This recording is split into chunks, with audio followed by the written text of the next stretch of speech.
বাগানের অনেকগুলো সবজি পেরে নিলাম, দুটো লাউও নিয়ে যাই। পুটিটা আমার লাউ চিংড়ি খেতে অনেক ভালোবাসে। লাউটা একদম কচি, দেখো খুব সুন্দর হয়েছে।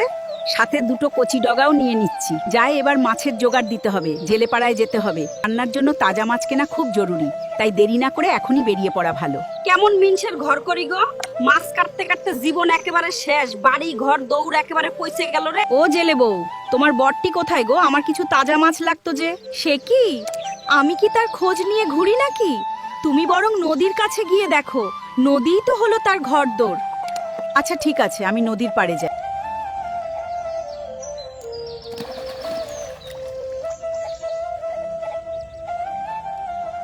ও জেলে ভাই, আমায় কিছু তাজা মাছ দাও, যেন একদম টাটকা হয়।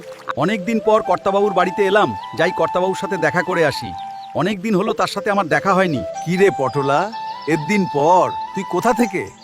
তা হঠাৎ কি মনে করে? কর্তাবাবু, আমার কিছু ডাব লাগবে, অনেকদিন পর শহর থেকে জামাই আসছে গো।